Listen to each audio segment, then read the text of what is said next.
Not every team in the NFL can celebrate Victory Monday, but the Minnesota Vikings can.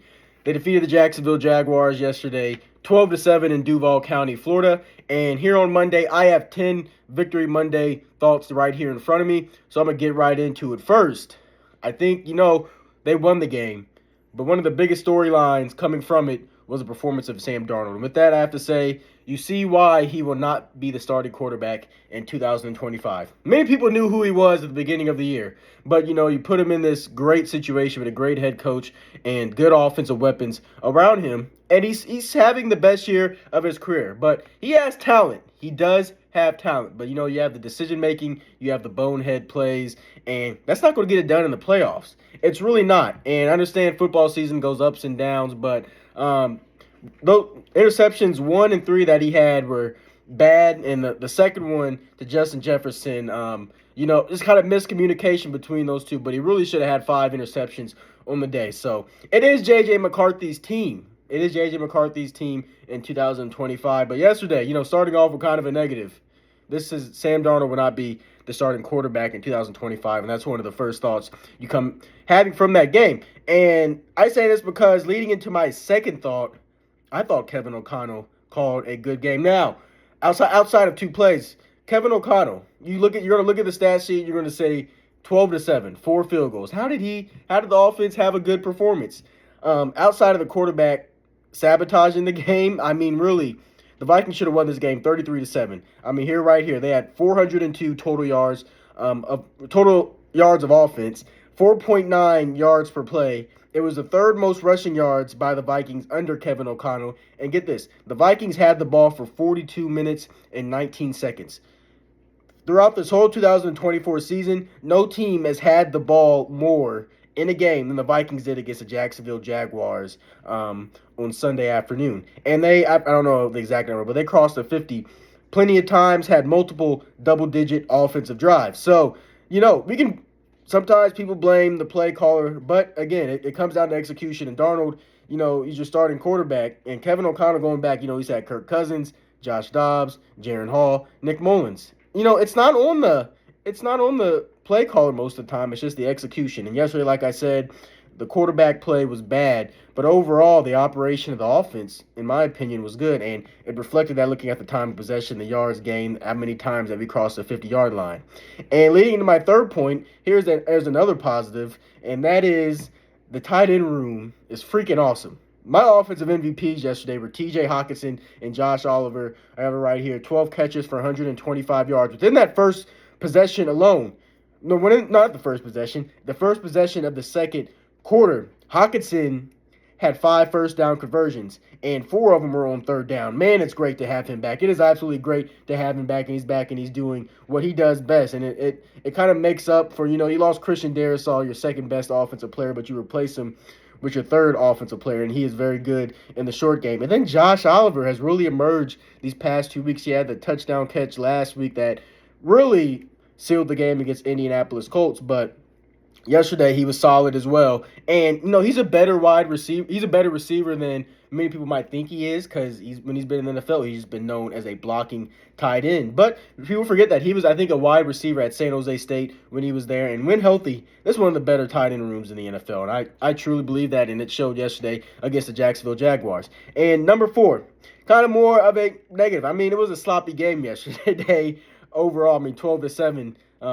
It's a tough win, but it's a win that he's going there and take care of business, whatever. But my thought number 4 is the Vikings showed why they need to be investing in the running back position this offseason and in the future, whether that's in the draft, acquiring someone through free agency. The Vikings ran for 169 yards on 43 attempts, and I love Aaron Jones, 17 carries, 88 yards, 5.2 yards per carry. But his age and history injury does scare me, and that's just pointing out that, he is not the lead number 1 back going into the future. And I like him, and I want to see him back this year. I want the Vikings to bring him back next year, but they're going to need another guy. And the good thing is this running back class is deep. I know in Bleacher Report, they had a few days ago the Vikings drafting Ashton Gentry. Now, if he makes it past the Dallas Cowboys. If the Cowboys pass on him, then look out. That could be in play. But the Vikings do need to invest in the running back room this offseason. I think that's evident. I mean, you have Cam Akers. I mean, he's okay. He's okay, I think. But I don't think this regime really trusts,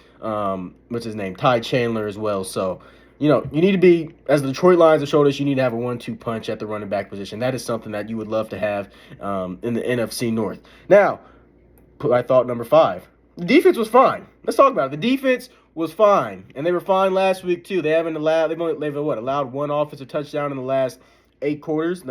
The lone Colts touchdown last week was that fumble recovery that should have been called back. But anyway, the defense was the reason why we won this game. And if Trevor Lawrence would have played, it would have been different. I understand you're playing Mac Jones. You're playing the Jaguars, who are one of the worst teams in the NFL this season. But you allowed 143 yards. You take away the amount of yardage from the Jacksonville's only scoring drive. They only had 73 yards of total offense. Throughout the game, 3.3 yards per play, 3.1 yards per rush. And I believe that's the second week in a row the Vikings' run defense has been okay. So, yeah, the defense deserves their credit. Brian Flores, he's deserved his credit for a long time, the way that he has transformed this defense in a year and some change. So, leading into my thought number 6, I think it's time to start entertaining the idea of possibly extending Byron Murphy Jr. at the cornerback position.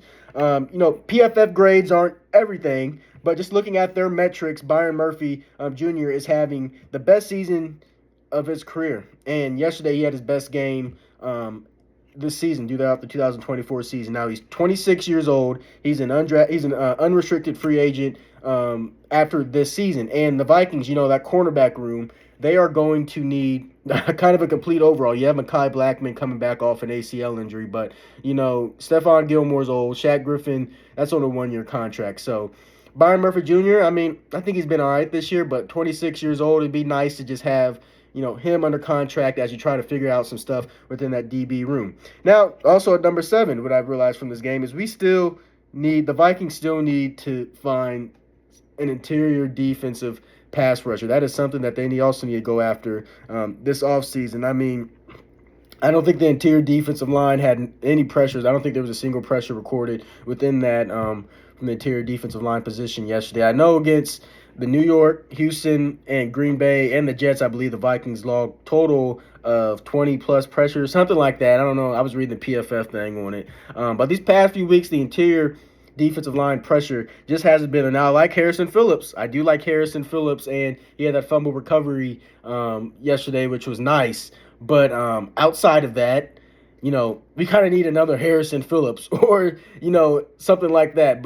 And they didn't make a move at the deadline. I thought the dream of getting Jeffrey Simmons or Dexter Lawrence, that died really quick. So that's another position along with running back and cornerback. So you have 3 positions there that this team really needs to invest on. But at number 8, a positive, Blake Cashman, having him back was so nice yesterday. I believe he had a sack, 2 pressures, and, one of the better acquisitions this offseason, I believe a Minnesota native as well. So it was just great to see him back in the lineup, flying around and make plays. And now my last 2 points is the MVP of this game, John Parker Romo. Heck,